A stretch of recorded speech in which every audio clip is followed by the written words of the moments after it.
I flew home for the holidays. The house was dark, just Grandpa sitting there with a sandwich. A note on the fridge said, "Used your money for your brother. Take care of him this week." Grandpa whispered, "They're going to regret this." I just smiled. 3 days later, they were at my door, completely panicked. How much would you sacrifice for your family, only to have them casually dismantle your entire future? Because for me, that future, meticulously built over years, collapsed with a single, handwritten note on a refrigerator door. The oppressive silence of my childhood home hit me first, a cold, heavy blanket. Then, in the dim, flickering kitchen light, I saw my Grandpa Arthur, a shadow of his former self, picking at a sad, lonely sandwich. The moment my eyes landed on that fridge note, scrawled carelessly in my mother's familiar hand, I felt my world shatter. Used your money for Leo. Watch him this week. Enjoying Cancun. Love, Mom and Dad. My $23,000 in student loan savings, gone. Grandpa Arthur's trembling hand reached for mine. They'll regret this, sweetheart. I just smiled. 3 days later, they certainly did. Before I dive deeper into exactly how this all unfolded, tell me, where are you watching from? Hit subscribe and join me on this wild ride to justice. Financial responsibility wasn't a choice for me. It became my shadow at 16. My dad, Robert, lost his job, and my mom, Eleanor's, part-time retail position barely covered groceries. While my friends were excitedly shopping for prom dresses, I was stocking shelves at Morgan's Grocery from 5 p.m. to midnight, then delivering newspapers before school. Nobody forced me. I just saw our sinking ship and knew it needed all hands bailing water. My brother, Leo, was 11 then, too young to work, but old enough to sense the tension. Eleanor shielded him, always repeating her mantra, "Leo's sensitive. He needs normalcy." So, while I learned about budgets and sacrifice, Leo's baseball leagues and gaming subscriptions continued uninterrupted. I didn't resent it then. He was just a kid. By 19, I'd saved enough for community college nursing prerequisites, working as a hospital orderly. Each month, I transferred $800 to what Eleanor called my future fund, an account she insisted on managing. Banks prey on young people, she'd warn.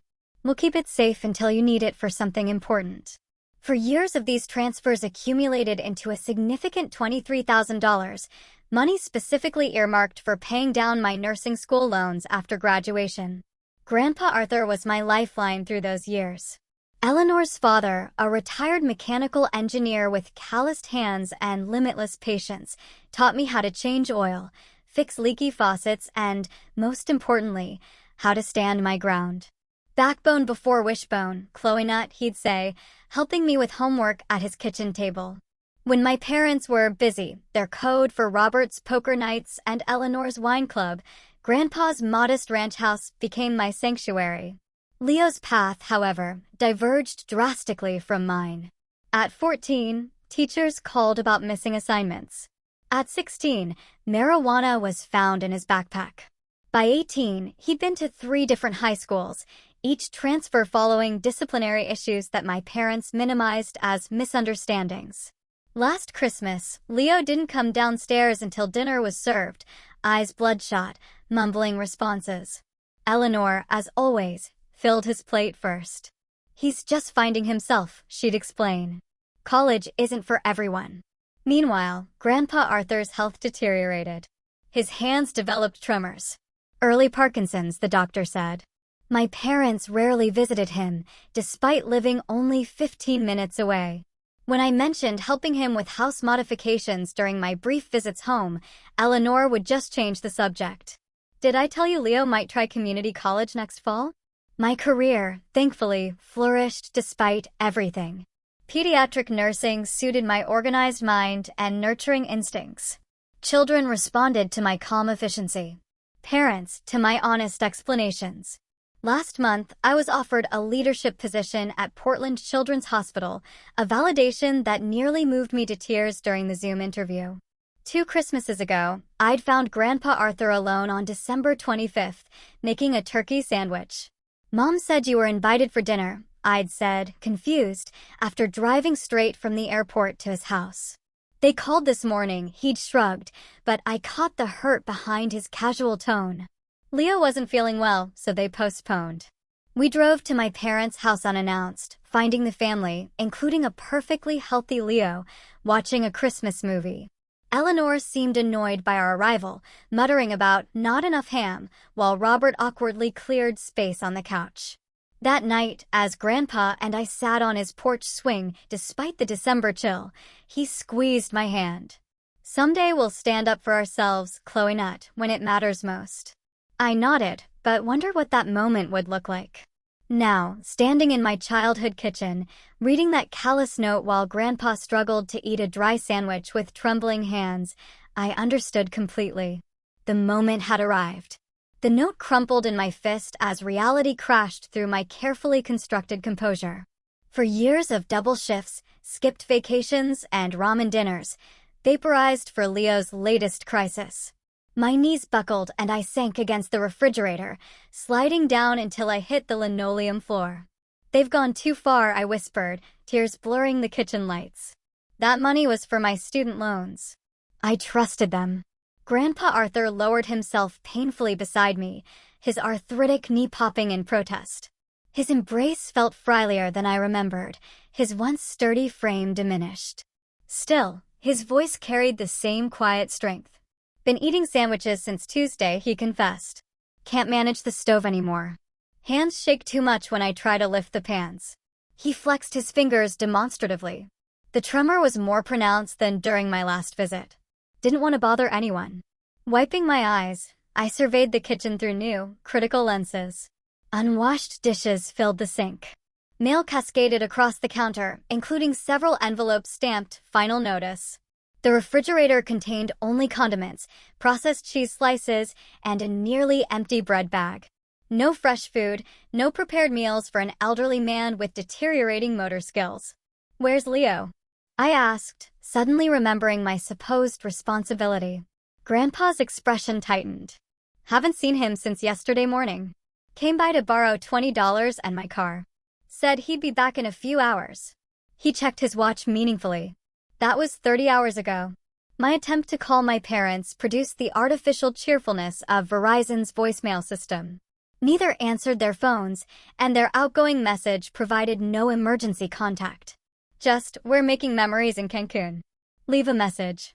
Leo's bedroom offered disturbing clues about his current state.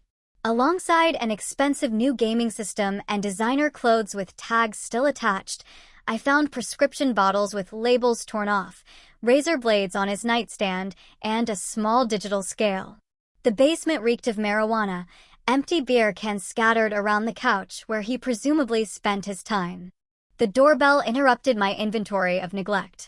Deborah Miller from next door stood on the porch, concern etching her features beneath a practical gray bob. "Thank goodness you're here, Chloe," she said, hugging me tightly. "I've been worried sick about your grandfather." She lowered her voice. "And that brother of yours has been having some loud parties. 3 nights ago, I saw at least 15 cars parked up and down the street. Called your parents, but they said boys need to blow off steam." After Deborah left, I called my best friend Sophia, who listened as I unloaded the situation between sobs. "You need to check your credit report immediately," she advised, her legal background sharpening her tone. "If they accessed your student loan money, they might have taken other liberties with your financial information." The credit check revealed no additional damage, but the bank confirmed my worst fears: systematic withdrawals from my savings account over 6 months, culminating in a final transfer 3 days ago that emptied it completely. Each withdrawal was authorized by Eleanor Mitchell, my mother, who had maintained joint access to the account since my teenage years. As night fell, Grandpa Arthur and I sat at the kitchen table with the household's only food, peanut butter sandwiches and lukewarm tap water. "How will you manage your loans now?" he asked, concerned, deepening the lines around his eyes. I stared at my half-eaten sandwich. "I don't know. The deferment ends in February." "And Leo?" The question hung in the stale air. My irresponsible, troubled brother, enabled by parents who'd sacrificed my future to sustain his dysfunction. Where was he now? What state would he be in when we found him? As if sensing my thoughts, Grandpa Arthur covered my hand with his. Despite the tremor, his touch conveyed certainty. "We'll find him," he promised. "But this time, things will be different." I nodded, exhaustion and betrayal forming a leaden weight in my chest. Tomorrow would bring searching, confrontations, and difficult decisions. Tonight, I needed to ensure Grandpa Arthur had a proper meal and his medications. His pills? Where were his pills?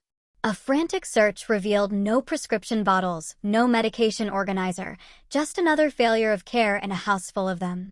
"Leo," Grandpa sighed when I asked. "Said he'd pick up my refills yesterday. Never came back with them either." I glanced at the clock. 11:42 p.m. Too late for pharmacies. Too late for solutions. The weight of responsibility settled across my shoulders as I helped Grandpa Arthur to the guest room, his dignified independence warring with physical limitations. "I'm sorry," I whispered as he settled against the pillows. His weathered hand patted mine. "Not your burden to carry, Chloenette." But as I closed his door and faced the silent, neglected house, I knew differently. It was absolutely my burden now, one I would transform into purpose. Morning sunlight filtered through dusty blinds, highlighting years of neglect in my childhood home. Cobwebs adorned ceiling corners. Water stains marked the living room ceiling. The banister wobbled when I descended the stairs, physical manifestations of emotional patterns, problems ignored until they became crises, then inadequately patched without addressing root causes. Grandpa Arthur sat at the kitchen table with an old photo album, his coffee untouched. His fingers traced a faded image. My mother as a teenager, scowling beside her jubilant younger brother, Uncle James. "History repeats," he murmured as I joined him. "Eleanor always resented James getting special treatment. Now she's creating the same dynamic with her own children." The album contained visual evidence of our family's dysfunction.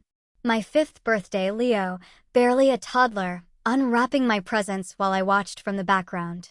My high school graduation, parents flanking Leo in the foreground while I stood slightly apart in my valedictorian regalia. Last Christmas, Leo sprawled center couch surrounded by expensive gifts, while my modest sweater and bookstore gift card sat nearly forgotten on the side table. I never wanted to see the pattern, I admitted, flipping through memories reframed by yesterday's betrayal.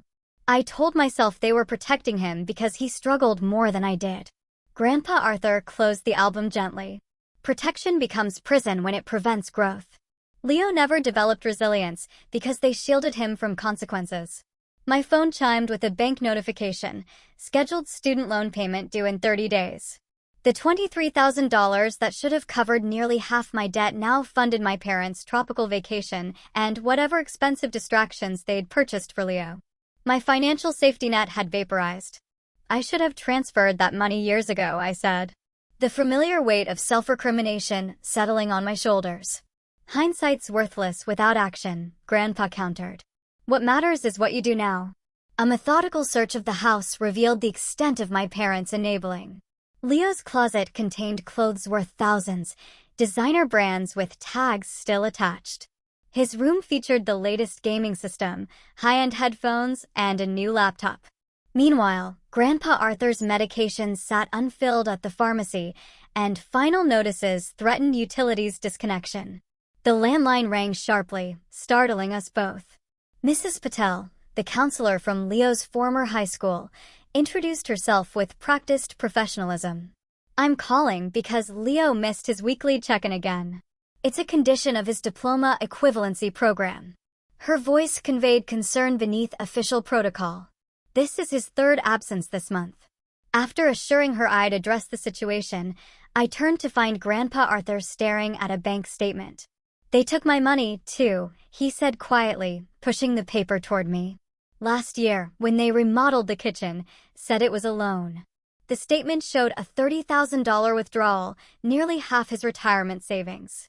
"Did they repay any of it?" I asked, though I already knew the answer. He shook his head. "Eleanor said they'd pay me back monthly, but there was always some emergency with Leo." Eventually, I stopped asking. My anger crystallized into something cold and focused. This wasn't just about my stolen savings. It was a pattern of exploitation spanning decades. My parents had depleted their own resources, enabling Leo, then systematically drained mine and Grandpa's to maintain their dysfunctional system. Remember when Leo wrecked Dad's car at 16? I asked, memories surfacing with new clarity. They used my college fund to replace it rather than letting him face consequences. Grandpa nodded. And your senior year, when they borrowed your graduation money to pay for Leo's third stint in that wilderness therapy program, which he left after 2 days because Eleanor couldn't bear him being upset with her. Grandpa's expression hardened. She was the same with James. Couldn't stand disapproval. So, she gave him everything, solved all his problems until he trailed off. But I knew the unspoken ending until Uncle James died of an overdose at 23. The cautionary family tale referenced in hushed tones. The tragedy that should have been a lesson rather than a pattern to repeat. As morning stretched into afternoon with no sign of Leo, we pieced together our family's financial autopsy. Beyond my vanished savings and Grandpa's loan, we discovered my parents had remortgaged the house twice, maxed out multiple credit cards, and taken payday loans at exorbitant interest rates. All to fund Leo's escalating needs and their own inability to face reality. We can't solve this for them, I realized aloud. Any money we give them now will disappear into the same black hole. Grandpa's weathered hand covered mine. Some lessons can only be learned through consequences. The doorbell interrupted our grim accounting. Through the peephole, I recognized Jacob Stone, Leo's friend since middle school, nervously shifting on the porch. Mrs. Mitchell asked me to feed the fish while they're gone, he explained, clearly surprised to see me. We don't have fish, I almost said before understanding dawned. Jacob was my brother's drug dealer. Had been for years, operating under this transparent pretense. Leo's not here, I said coolly. And he won't be buying anything else from you ever. Jacob's facade dropped instantly. He owes me $800. Your parents said they'd leave it. The pieces aligned with sickening clarity. My parents had withdrawn my final savings, partially to fund their vacation, but also to pay Leo's drug debts, enabling his addiction rather than addressing it. After sending Jacob away with a firm warning about trespassing, I returned to find Grandpa Arthur looking suddenly older, the weight of generational failure evident in his slumped shoulders. I helped create this, he admitted, voice barely audible. I gave Eleanor everything because her mother died young, overcompensated. Never taught her financial responsibility or emotional regulation. He looked up, eyes damp but resolute. But we can end this cycle, Chloe. Right now. In that moment, with sun streaming through dusty windows onto decades of dysfunctional family photos, our path forward clarified. This wasn't just about reclaiming stolen money. It was about breaking destructive patterns that threatened to claim another generation. Leo needed intervention, not enablement. My parents needed boundaries, not bailouts. Grandpa needed care, not neglect. And I needed to stand firm rather than capitulate. Where do we start? I asked. Grandpa Arthur straightened, determination replacing resignation. By finding Leo. Then we change everything. Locating my brother began with digital reconnaissance. His Instagram revealed geotagged posts from last night, a house party in the old Simmons property on Lakeview Drive. Photos showcased Leo with glassy eyes, surrounded by equally intoxicated strangers, flashing new Jordan sneakers and a designer watch I recognized from a shopping channel Eleanor frequently watched. Those cost at least $300, Grandpa muttered, pointing at the shoes. And the watch is nearly $2,000, I added, recognizing it from Eleanor's wishlist catalog. My brother had literally been walking around in my stolen savings.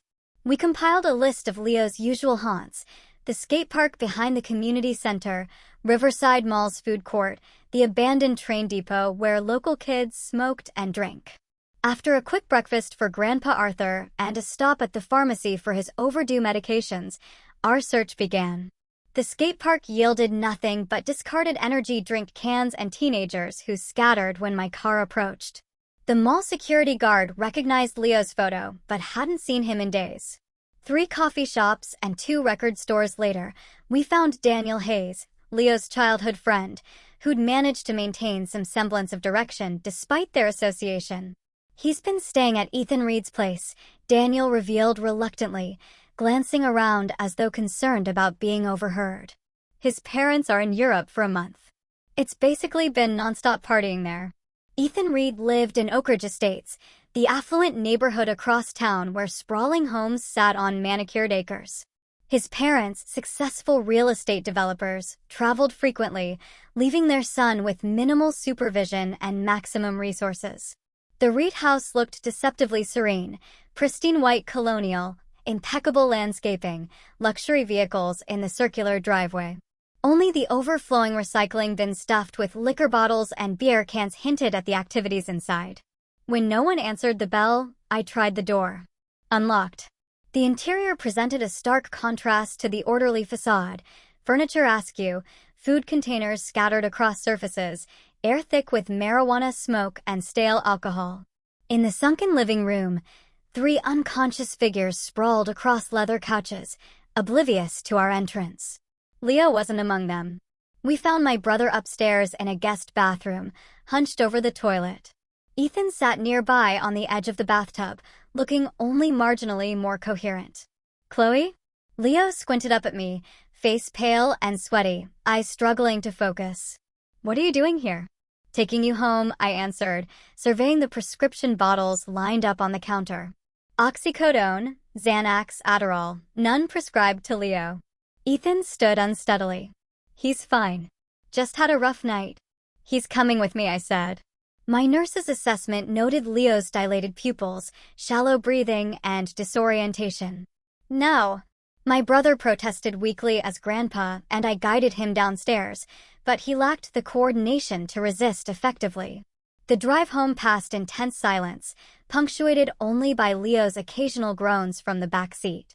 At home, I settled him with water, ibuprofen, and plain toast, ignoring his complaints about brightness and noise. Once he'd showered and changed into clean clothes, we convened at the kitchen table for the conversation I'd rehearsed mentally all morning. Where's my car? Grandpa asked, voice firm despite his fatigue. Leo stared at his untouched toast. At Max's, I think. Maybe at Riverfront Park. I don't remember. And my medications? I pressed. The ones you were supposed to pick up. A sullen shrug. Forgot. I placed the empty savings account statement before him. Do you know what this is? His bloodshot eyes barely focused on the paper. Mom said you wanted to help me. I never agreed to give you $23,000, Leo. You don't understand, he muttered, defensiveness rising. I had debts. People were threatening me. Because of your choices, I countered, maintaining calm despite my simmering anger. Choices Mom and Dad keep enabling instead of helping you address the actual problem. His face flushed. What problem? That I'm not perfect like you? That I don't want to spend my life playing by everyone else's rules. The problem is that you're destroying yourself while our parents fund the destruction, I said evenly. And now they've spent my student loan money on your drug habit and their vacation. It's not a habit, he snapped reflexively. I can stop whenever I want. Grandpa Arthur, who had remained silent, finally spoke. When's the last time you went 24 hours without something in your system, Leo? My brother's gaze dropped to the table.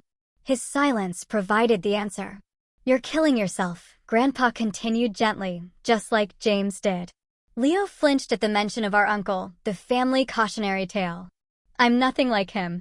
I have everything under control. Is that why you owe drug dealers money? Why you're failing your GED program? Why you've stolen from people who love you? My voice cracked despite my efforts to remain clinical. This isn't control, Leo. It's freefall. For a brief moment, vulnerability replaced defiance in his expression. I don't know how to stop, he whispered so quietly I almost missed it. Then, as though regretting this honesty, his walls slammed back into place. Whatever. You've always thought you were better than me anyway. I've never thought that, I said softly. I've only wanted you to be healthy and happy. By your definition, he scoffed. College, career, responsibility, boring adult stuff. By the definition of not being constantly high, in debt, or in danger, I corrected. By the definition of having actual choices instead of being controlled by addiction. Leo stood abruptly, chair scraping against linoleum. I'm not having this intervention bullshit. You're not my mother. No, I agreed. Because if I were your mother, I would have gotten you help years ago instead of enabling you until you reached this point. He stormed out, slamming the back door with enough force to rattle the windows. Through the kitchen window, I watched him pace the backyard, kicking at dead leaves, gesturing angrily as he argued with himself, or perhaps with the truth I'd presented. Grandpa Arthur sighed heavily. Reminds me of Eleanor at that age. Couldn't hear anything that contradicted what she wanted to believe. Will he run? I asked, calculating our next move. Eventually, Grandpa nodded. But he has nowhere to go. No money, no car, and he knows Ethan's parents return tomorrow. Sure enough, 20 minutes later, Leo slumped back inside, equal parts defiant and defeated. He raided the refrigerator, then slumped at the table with string cheese and stale crackers, the house's meager offerings. So what now? He asked, avoiding eye contact. You're going to lock me up in some rehab center? Tell Mom and Dad I'm the family disappointment. I studied my brother, really looked at him, perhaps for the first time in years. Beneath the bravado and substance abuse, glimpses of the sensitive, creative child remained. The boy who built elaborate Lego worlds, who cried when we found an injured bird, who drew comic strips about a superhero who could fix broken things. You're not a disappointment, Leo, I said quietly. You're struggling. There's a difference.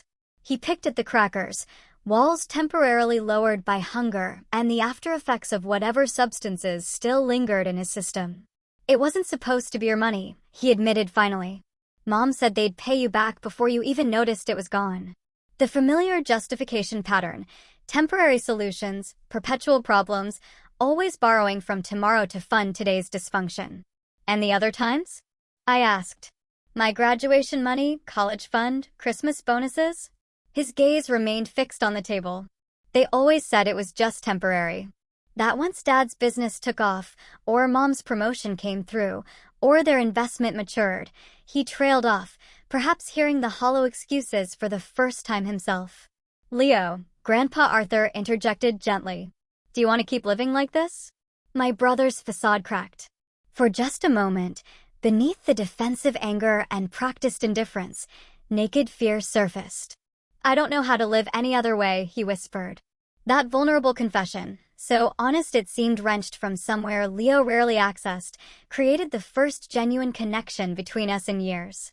Not siblings divided by parental favoritism, not responsible sister versus troubled brother, but simply two people acknowledging a painful truth. Before we could explore this opening further, Leo's phone chimed. He checked it reflexively, shoulders tensing at whatever he saw. I need to go, he said, mask sliding back into place. Just for a couple hours. There's something I need to handle. Your dealer, I guessed, noticing his nervous fidgeting. He avoided my gaze. It's not what you think. Then explain it, I challenged. Because from where I'm sitting, it looks exactly like what I think. Leo's expression hardened. You don't know anything about my life. I know you're killing yourself, I replied evenly. And I know our parents are funding it. Whatever, he stood. Defensive barriers fully restored. I'm going out. You can't stop me. Technically, he was right. At 19, Leo was legally an adult. I couldn't physically restrain him or legally commit him without clear evidence he presented an immediate danger. Prevention required his cooperation, or at minimum, his presence.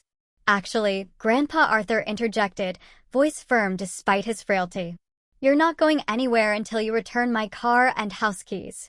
Leo's posture stiffened. Or what? You'll call the cops on me. Your own grandson, if necessary, Grandpa confirmed without hesitation. Theft is theft, Leo. Even from family. The standoff stretched, tension crackling between my defiant brother and my surprisingly resolute grandfather. Finally, Leo broke eye contact, fishing keys from his pocket and tossing them carelessly onto the table. Happy now? I'm still leaving. Without transportation or money? I asked. To do what exactly? He glared but offered no answer.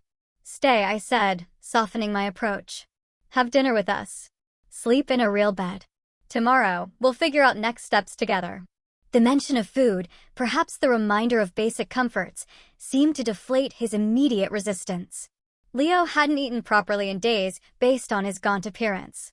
One night, he conceded grudgingly. But I'm not promising anything else. It wasn't a breakthrough, merely a temporary ceasefire. But as we assembled sandwiches from the groceries I'd purchased that morning, I recognized the opportunity presented by his presence. We needed Leo to formulate our plan, not just to protect him, but to ensure our strategy addressed the full scope of our parents' dysfunctional system. The first step toward change had been taken, shaky and reluctant though it was. Whether it would lead to genuine transformation or collapse back into familiar patterns remained to be seen. But watching Leo devour his sandwich, I glimpsed momentary clarity in his eyes, the faintest recognition that his current path led nowhere worth going. It wasn't much, but it was something, a starting point.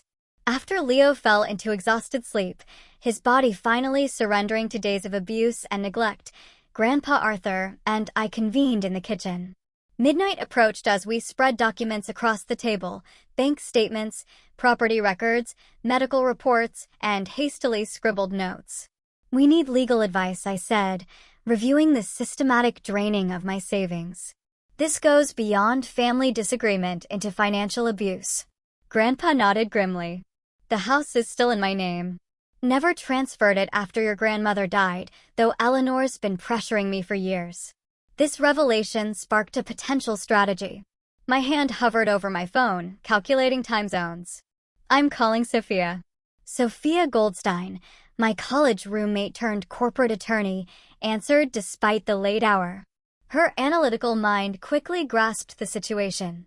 Document everything, she advised, professionalism overriding sleepiness.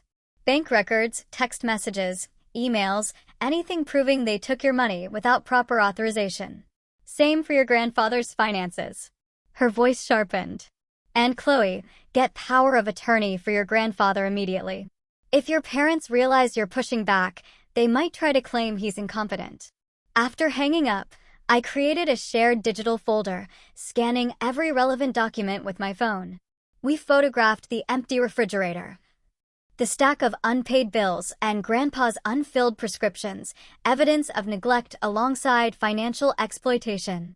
The house is worth approximately $350,000, Grandpa calculated, reviewing property assessments. If I sell it, I could pay off the remaining mortgage, settle the outstanding bills, and still have enough for assisted living. Are you sure?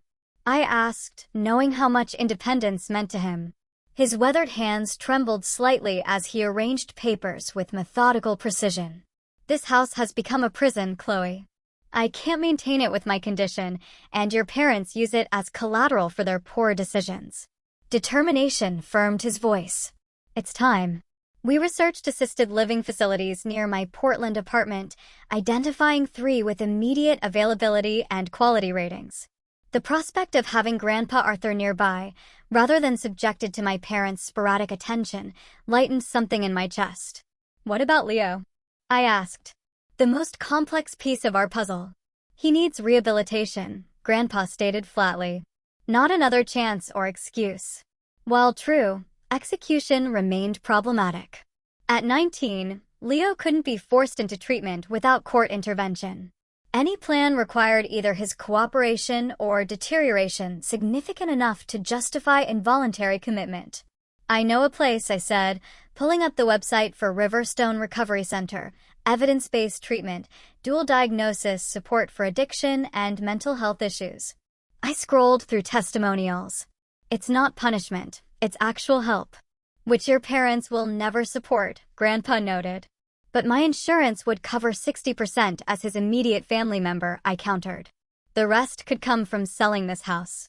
Around 1 a.m., I called Aunt Carol, my father's sister, who distanced herself from the family years ago after repeated financial impositions. Her surprise at hearing from me quickly transformed into validation of our concerns. They did the same to me, she confirmed. Borrowed $12,000 for Leo's private school tuition after his second expulsion. Promised monthly repayments that never materialized. Her voice hardened. When I finally refused another loan, Robert called me selfish and blocked my number. Aunt Carol promised to email documentation of her experiences, strengthening our case about the pattern of financial exploitation. She also offered her guest room if needed during the confrontation we knew was coming. "Have you considered a restraining order?" she asked before hanging up. Eleanor can become volatile when challenged. The question lingered as I prepared a makeshift bed on the couch. Sleep eluded me, my mind calculating potential scenarios and counter-strategies. By dawn, I'd outlined a comprehensive approach: secure Grandpa Arthur's assets and health immediately. Document all financial abuse for potential legal action. Arrange appropriate living situations for both Grandpa and Leo. Establish non-negotiable boundaries with my parents. Implement consequences if those boundaries were violated. Morning brought Sophia's promised legal documents via email, power of attorney forms, healthcare proxy designation, and a property transfer agreement that would protect Grandpa's assets from further exploitation. We'd need notarization, but the framework existed. Leo emerged from his room around noon, hollow-eyed, but more coherent than yesterday. He picked at the breakfast I'd prepared, avoiding conversation until caffeine rendered him marginally sociable. "Where Mom and Dad really?" he finally asked, skepticism edging his voice. I showed him their Instagram posts: beachfront cocktails, parasailing excursions, spa treatments, all tagged #DeserveAJetaway and #BestParentsEver. "Must be nice," he muttered, something shifting behind his eyes. "Using your money for their vacation while leaving you to deal with me." This crack in his perception, this recognition of the dysfunction, provided an opening. "It's a pattern, Leo," I said gently. "They enable your destructive behaviors, then abandon the actual solution to someone else. It's not helping you. It's not even really about you." He stared into his coffee. "What do you mean?" "It's about their need to feel like good parents without doing the difficult parts of parenting," Grandpa explained. "Giving you money and freedom seems loving, but it's actually neglect when what you need is structure and accountability." Leo's defenses visibly wavered. "So what? You want me to just magically get better?" "Stop everything cold turkey. We want you to get proper help," I clarified. "Professional treatment for addiction and underlying issues. Not punishment, actual healing." I explained Riverstone's program, emphasizing its approach to root causes rather than just symptoms. Leo listened with surprising attentiveness, asking pertinent questions about methods and restrictions. "I'd lose my phone," he observed, his primary objection revealing both addiction to connectivity and fear of isolation. "For the first 2 weeks," I confirmed, "then supervised usage as you progress." He fidgeted with his empty cup. "I can't afford something like that." "I can help with insurance," I said. "And Grandpa is selling this house anyway." Leo's head snapped up. "What?" "Mom and Dad will freak out." "It's my house," Grandpa stated simply. "And it's my decision." The conversation paused as Leo processed this information. The first concrete consequence of our changing family dynamic. To my surprise, after initial resistance, he seemed almost relieved by the prospect of definitive action. "Would you really pay for rehab for me?" he asked quietly, "after everything?" The question revealed how thoroughly our parents had poisoned our relationship, positioning us as competitors rather than allies. In Leo's mind, my help seemed implausible given his role in depleting my savings. "You're my brother," I said simply. "I want you healthy more than I want that money back." Something crumbled in his expression, the practiced indifference, the defensive posturing. For a moment, I glimpsed the vulnerable child beneath the addict's armor. "I don't know if I can do it," he admitted, voice barely audible. "You don't have to decide right now," Grandpa said. "But think about what your current path looks like 5 years from now." The question lingered as we proceeded with our preparations. I contacted a real estate agent who agreed to assess the house the following day. Sophia connected us with a local notary for the legal documents.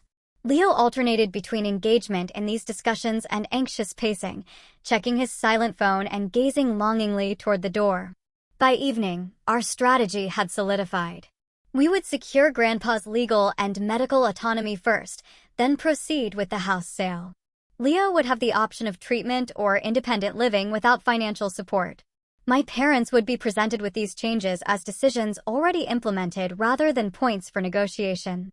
They'll fight this, Leo warned as we reviewed our timeline. Mom especially. They can fight all they want, Grandpa replied with unexpected steel. But they can't stop it. I scheduled a video conference with Sophia for the following morning to finalize details and ensure we'd addressed potential legal challenges. As we prepared for bed, a fragile sense of purpose had replaced yesterday's despair. We weren't just reacting to crisis anymore. We were reclaiming agency. Will this actually work? Leo asked as I checked Grandpa's evening medications. It has to, I answered, meeting his gaze directly. Because we can't continue as we have been. He nodded slowly. Perhaps the first time we genuinely agreed in years. The temporary alignment felt significant. 3 generations united, not by blind family loyalty, but by recognition of necessary change. That night, I slept more soundly despite the uncomfortable couch. Psychological exhaustion finally overriding anxiety. Tomorrow would bring conflict and challenges, but also the first steps toward healing for all of us.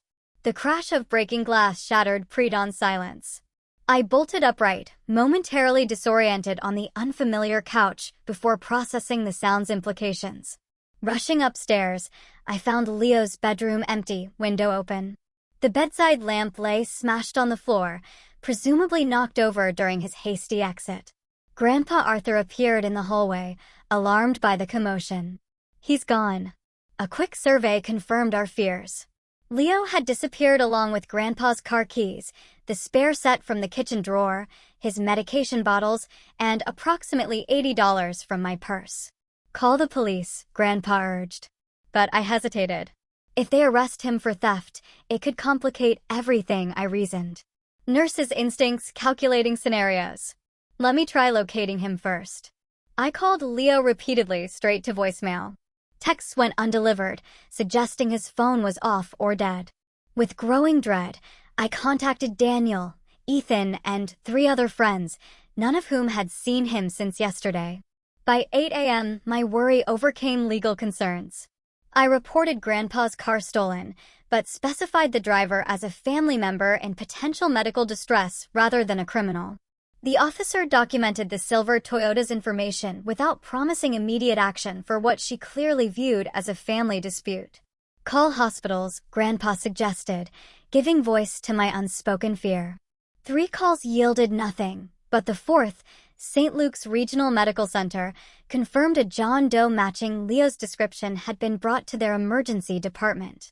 At 4:17 a.m., the 20-minute drive to St. Luke's stretched eternally, my knuckles white against the steering wheel. Grandpa sat silently beside me, his expression vacillating between worry and resignation, as though he'd always anticipated this outcome. Emergency department chaos enveloped us, beeping monitors, hurried medical personnel, moaning patients behind thin curtains. The charge nurse directed us to Bay 3, where we found Leo unconscious, intubated, cardiac monitors beeping in steady rhythm above his pale form. Dr. Anya Sharma, an emergency physician with kind eyes and a direct manner, outlined the situation clinically. Polysubstance overdose, opioids, benzodiazepines, and alcohol. He was found unresponsive in a park restroom by early morning joggers.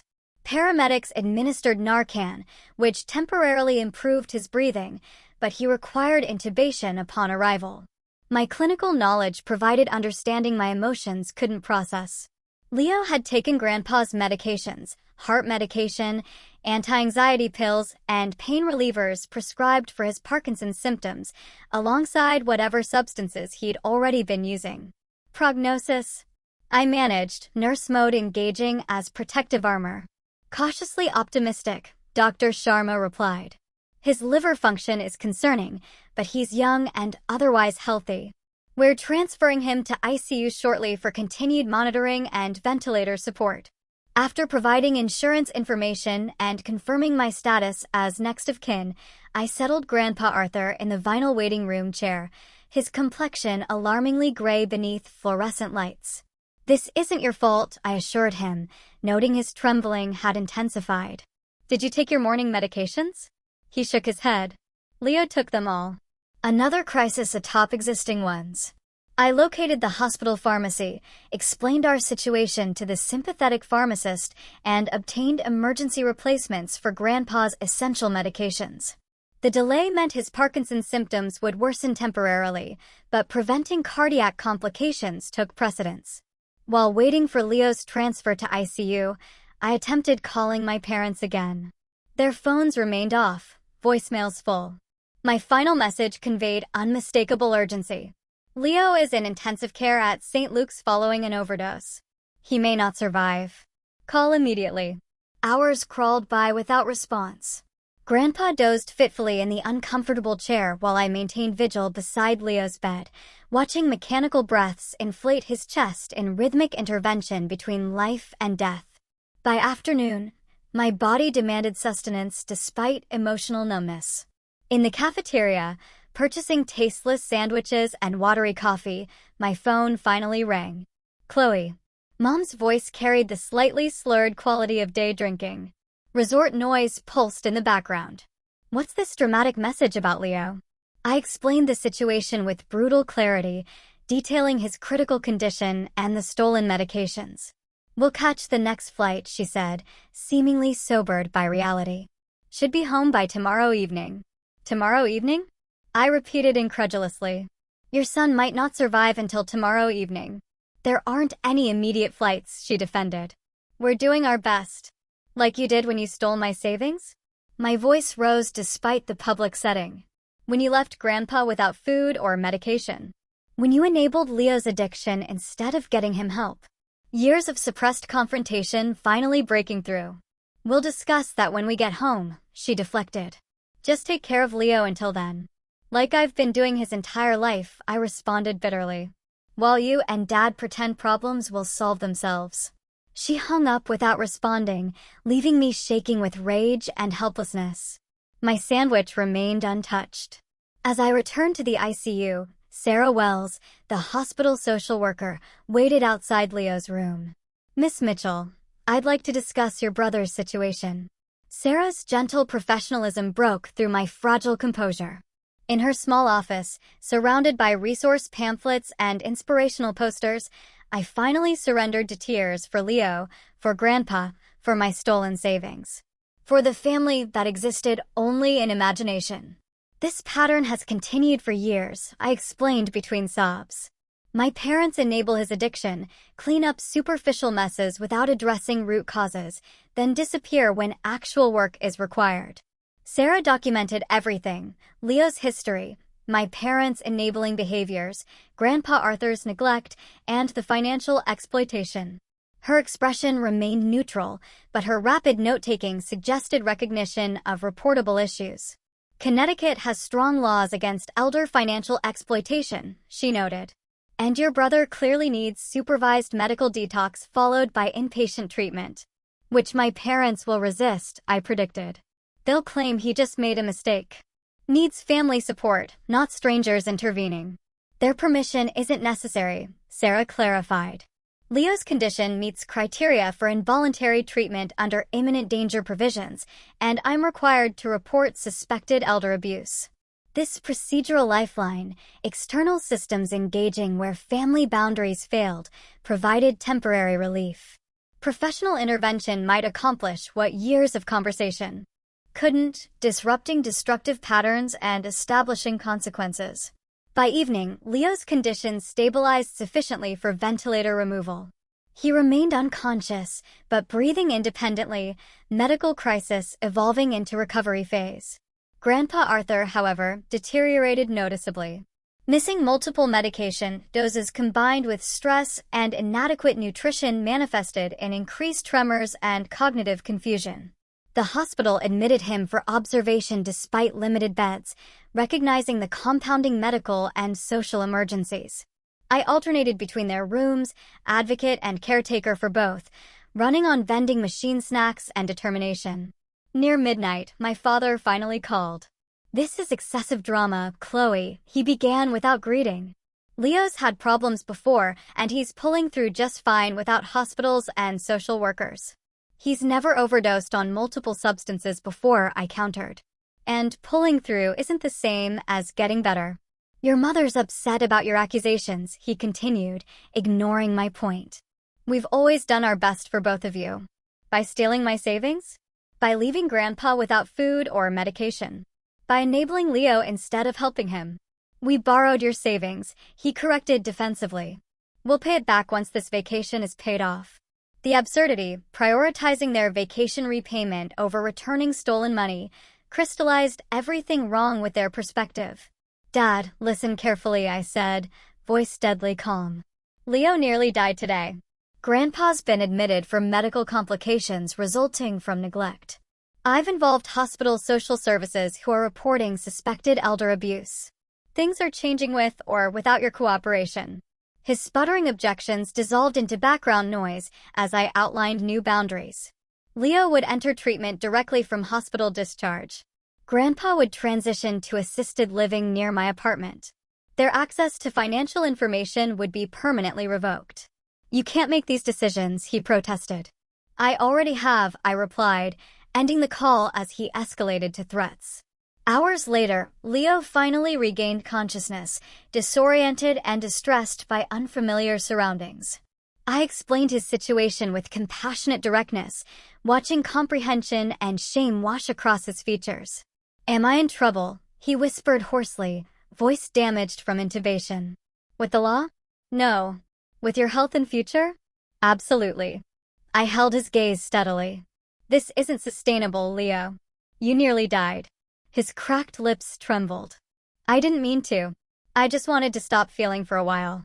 I know, I acknowledged, recognizing the desperation behind his actions. But this can't continue. For the first time in our adult relationship, Leo didn't argue or deflect. Perhaps proximity to death had stripped away pretense. Or perhaps withdrawal began clearing mental fog. Whatever the cause, he simply nodded, tears tracking silently down hollowed cheeks. What happens now? He asked. Treatment, I answered without hesitation. Real treatment, not another half measure or temporary solution. Mom and Dad won't let me. Mom and Dad don't get to decide anymore, I said firmly. This is between you and living. His fingers weakly sought mine atop the hospital blanket. The first voluntary physical contact between us in years. The gesture, so small yet significant, communicated what words couldn't. Acknowledgement, agreement, surrender to necessary change. By morning, both Leo and Grandpa stabilized medically, though each faced long recoveries. I coordinated with Sarah regarding treatment options, insurance coverage, and transitional care, operating on determination despite physical exhaustion. When my phone rang again, I expected more parental resistance. Instead, Jessica Davies, my nursing supervisor from Portland, responded to my emergency leave request. Take whatever time you need, she assured me. Family medical emergencies qualify for protected leave. Your position will be waiting when you return.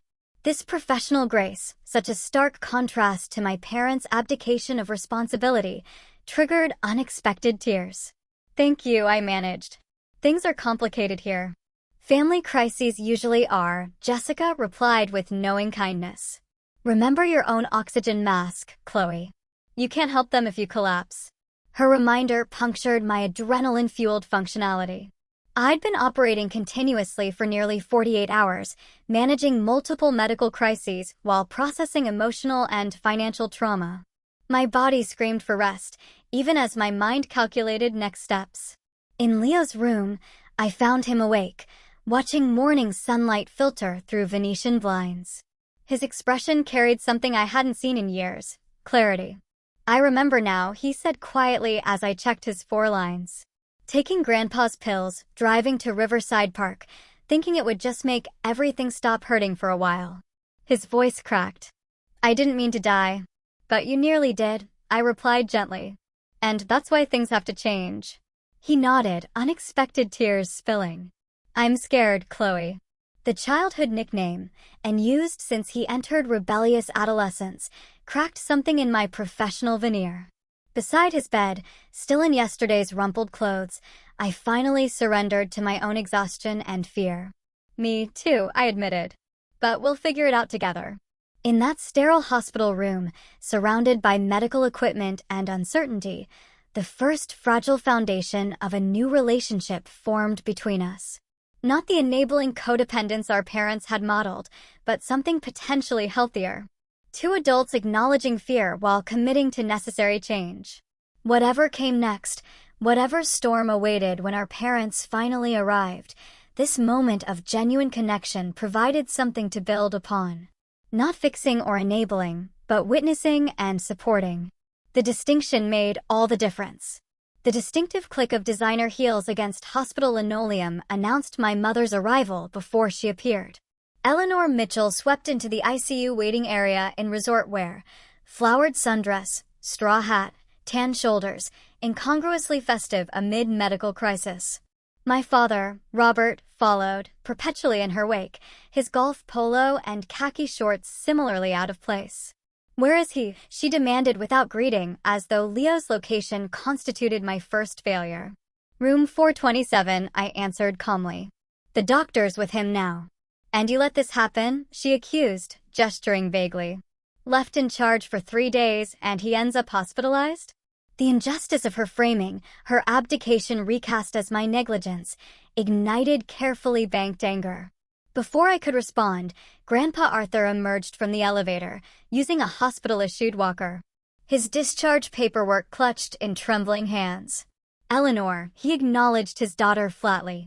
"Quite a homecoming." My mother's attention pivoted, cataloging her father's condition with visible dismay. "Daddy, what happened to you? Why are you in a hospital gown?" "Complications from missed medications," he replied evenly. "The ones Leo took before overdosing." "This is ridiculous," my father interjected. "Everyone's overreacting. Leo made a mistake." "A mistake that nearly killed him," I interrupted. "And exposed years of enabling that's destroying him." Hospital security officer Reyes appeared, responding to escalating voices. "Everything all right here, folks?" My mother's public facade instantly replaced raw emotion. Sweet smile, modulated voice. "Just a concerned family, officer. Our son is recovering upstairs." "Perhaps this conversation should continue somewhere private," Officer Reyes suggested pointedly. The hospital chapel provided neutral territory, empty at mid-morning on a Wednesday. Its interfaith symbols watched our family implode beneath stained glass. I positioned myself protectively beside Grandpa Arthur, noting his increased tremor and fatigue. "You stole my savings," I stated without preamble once the door closed behind us. $23,000 I'd been saving for student loans. "Borrowed," my mother corrected reflexively. "It was an emergency." "Your Cancun vacation was an emergency?" She flushed beneath her tan. "Leo needed help with some financial situations, and we deserved a break after everything we've dealt with." "While leaving your father without food or medication?" I continued. "While expecting me to manage the crisis you created?" "He could have called us if there was a problem," my father deflected. Grandpa Arthur's quiet voice cut through parental justifications. "I did call. 6 times. You didn't answer." My mother's expression hardened. "This ambush is inappropriate. Leo needs family support, not accusations and drama." "Leo needs professional treatment for addiction," I corrected. "Not another round of enabling that nearly killed him yesterday." "He doesn't have addiction," she insisted. The denial fundamental to her worldview. "He's just sensitive, like your Uncle James was. He needs understanding, not strangers labeling him." The comparison, invoking her brother who died from overdose as justification for enabling Leo's identical path, highlighted her psychological blindness. History wasn't cautionary tale, but rationale for repetition. Mrs. Mitchell, Dr. Anya Sharma appeared at the chapel door. "Your son is asking for you." My mother seized this interruption as escape, hurrying toward Leo's room with my father trailing behind. The temporary reprieve allowed Grandpa Arthur to sink onto a bench, exhaustion evident in his slumped posture. "She'll never see it," he murmured. Eleanor reconstructs reality rather than facing it. The observation, so insightful despite his physical deterioration, captured my mother's fundamental character. Confrontation wouldn't penetrate psychological defenses constructed over decades. Only consequences might eventually communicate what words couldn't. Upstairs, we found Leo awake, but subdued, his hospital bed inclined slightly. My parents flanked him protectively, my mother stroking his hair as though he were still a child rather than a 19-year-old who'd nearly died from voluntary substance abuse. "The doctor says you can come home tomorrow," she announced triumphantly. "We'll take care of everything." Leo's gaze found mine across the room, something unspoken passing between us. To my surprise, he shook his head slightly. "I'm not coming home," he stated quietly. My mother's hand froze mid-stroke. "What?" "I'm going to rehab," he continued, voice strengthening. "The Riverstone program Chloe found. I already talked to the admissions coordinator." "That's unnecessary," my father dismissed. "You made a mistake. Learned your lesson. Moving forward." "I'm an addict, Dad," Leo interrupted, the admission visibly costing him. "Have been for years. Pills mostly, but whatever works when those aren't available." His hands twisted nervously in the blanket. "I need actual help, not another chance to pretend everything's fine." My mother's expression cycled rapidly through disbelief, anger, and calculated recalibration. "If you really feel that way, we'll find somewhere appropriate." "Riverstone has an opening tomorrow," Leo interjected. "They take my insurance with Chloe as guarantor." "We're your parents," my mother snapped. "We make these decisions." "I'm 19, he reminded her. "Legally, I decide. And I've decided." The assertion of autonomy, so foreign to our family's dynamic, momentarily silenced parental objections. Leo, perpetually positioned as incapable, had claimed agency precisely when they sought to remove it. Grandpa Arthur seized the opening. "While we're discussing changes, I'm selling the house." "What?" My father's attention whiplashed between emerging rebellions. "You can't." "It's my house," Grandpa stated flatly. "I've already contacted Robertson Realty. They're listing it next week." "Where will you live?" My mother demanded, strategy shifting from denial to practical obstruction. "Parkview Assisted Living in Portland," he replied. "Near Chloe's apartment. I've toured it virtually and submitted application paperwork." "This is absurd," my father blustered. "You're being manipulated, both of you. Chloe's turned you against us because she's jealous of Leo getting attention." The accusation, so wildly disconnected from reality, might have wounded me previously. Now it merely confirmed the dysfunction I'd recognized too late. "Actually," interjected Jessica Davies, my nursing supervisor, who'd arrived unnoticed during the confrontation. "I've been documenting concerning behaviors since I arrived." She held up her phone, including accusations against a healthcare worker advocating for vulnerable family members. My mother's public persona instantly re-engaged, pleasant smile, modulated voice. "I'm sorry. Who are you?" "Jessica Davies, pediatric nursing supervisor at Portland Children's Hospital." She introduced herself crisply. "I came to support my colleague during a family medical crisis. What I've witnessed raises significant concerns about elder neglect and enabling behaviors." "This is a private family matter," my father attempted. "Not when it involves potential elder abuse and medical neglect," Jessica countered professionally.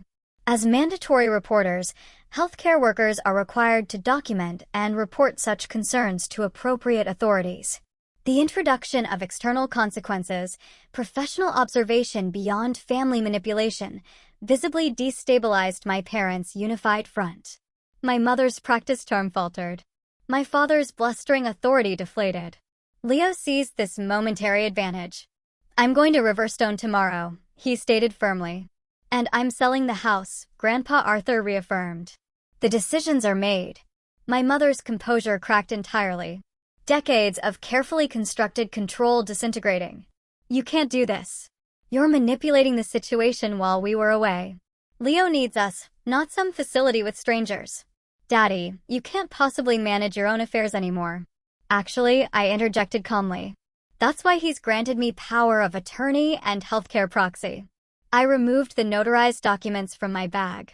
"Legally executed yesterday. We'll contest this." My father threatened. "You've taken advantage of an elderly man's confusion." "I'm 76, not incapacitated," Grandpa retorted sharply. "My neurologist has documented my cognitive competence despite physical limitations." These decisions reflect my wishes, not Chloe's influence. My mother's strategy pivoted again, anger transforming to theatrical tears. After everything we've done for this family, she sobbed. This is how you repay us, turning against your own parents. You stole my savings, I reminded her evenly. You neglected your father's basic needs. You enabled Leo's addiction until it nearly killed him. Those aren't accusations. They're documented facts. We borrowed the money, my father insisted. Desperately. We intended to repay it. With what? Grandpa challenged. You've remortgaged your house twice, maxed out credit cards, and drained retirement accounts. Where exactly would repayment come from? Their financial house of cards, built on borrowed money, delayed consequences, and magical thinking, couldn't withstand direct examination. My parents exchanged panicked glances, a contained recognition. The system they'd maintained through manipulation had finally collapsed. What do you want? My mother finally asked, calculations visible behind her tears. To punish us? To take Leo and Grandpa away? To make us suffer? I want accountability, I answered honestly. I want Leo to get actual help instead of enabling. I want Grandpa to receive proper care instead of neglect. I want my savings returned so I can pay my student loans. We don't have the money, my father admitted reluctantly. It's gone. Then you'll create a repayment plan, I stated. With interest. Documented legally. Or what? My mother challenged, desperation edging her voice. Or I'll file police reports for financial exploitation and elder neglect, I replied calmly. The documentation exists. The witnesses exist. The choice is yours. The hospital room fell silent as decades of dysfunctional family dynamics reached an inevitable crossroads. My parents, stripped of familiar evasions and manipulations, faced genuine consequences, perhaps for the first time in their adult lives. Leo broke the tense silence. I need help, he said quietly. Real help, not another cover-up or a temporary solution. I'm going to Riverstone tomorrow, with or without your support.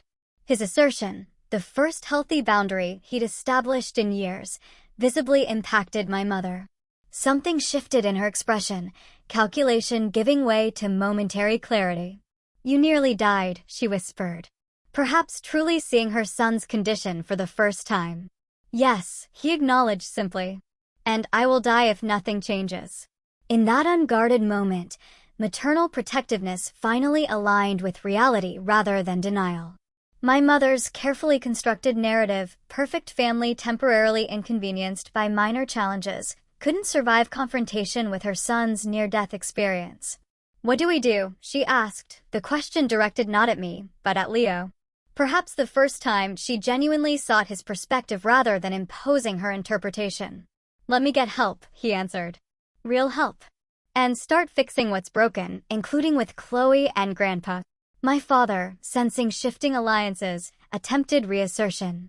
We'll discuss options when everyone's calmer. For now, no more discussions, Grandpa interrupted firmly. Decisions have been made. Leo enters treatment tomorrow. I'm selling the house and moving to assisted living. Chloe has legal authority to ensure these changes happen. His gaze fixed on my parents with unexpected steel. Your only choice is whether you'll accept these changes gracefully or fight them futilely. The ultimatum, delivered by the family patriarch they'd systematically exploited, carried an authority they couldn't easily dismiss. My mother's resistant posture gradually softened into resignation. My father's blustering objections faded into uncomfortable silence. Officer Reyes arrived, responding to the hospital's request for documentation of potential elder abuse. His presence transformed theoretical consequences into immediate reality. His official notebook recording statements that could potentially lead to criminal charges. We'll cooperate, my father finally conceded. Self-preservation overriding resistance. Whatever repayment plan you think is fair. And Leo's treatment, I pressed, securing commitment while leverage existed. If that's what he wants. My mother agreed reluctantly, glancing at her son with something approaching genuine concern. The confrontation hadn't produced magical transformation or tearful reconciliation. Those belonged to fiction, not family dysfunction's messy reality. But it had established boundaries, consequences, and initial steps toward accountability. Not healing yet, but preconditions for its possibility. As Officer Reyes completed his report and my parents retreated to process their diminished authority, Leo caught my gaze across the hospital room. "Thank you," he said simply, "for not giving up on me." Never, I promised, the single word encompassing a complicated truth. I hadn't enabled him like our parents, but neither had I abandoned him to their dysfunction. The middle path, loving accountability, offered our only chance for genuine healing. 3 days after finding Grandpa Arthur alone with a sandwich, reading that callous note on the refrigerator, everything had changed. Not through magical intervention or theatrical confrontation, but through a steady commitment to necessary boundaries and consequences. The journey ahead remained long and uncertain. Leo's recovery would include setbacks alongside progress. My parents might revert to manipulation once immediate pressure faded. Grandpa's health would continue declining despite improved circumstances. But for the first time in our family's history, we faced reality together rather than enabling collective denial. The foundation, however fragile, had been established for something healthier to build upon. That night, as Grandpa Arthur slept soundly in his hospital room and Leo prepared mentally for tomorrow's treatment admission, I finally allowed myself genuine rest. Not because problems were solved, but because appropriate boundaries meant I no longer carried everyone's burdens alone. Sometimes standing firm creates space for others to finally stand on their own. Have you ever had to set incredibly difficult boundaries with family members, especially when money or a loved one's well-being was on the line? I'd love to hear your experiences and how you navigated it in the comments below. Sometimes the hardest part of loving someone is not enabling destructive patterns. If this story resonated with you, please like and subscribe for more authentic conversations about family dynamics. Remember that healing is rarely linear, but with courage and boundaries, it's always possible. Thank you for joining me on this journey, and I wish you strength in your own path toward healthier relationships.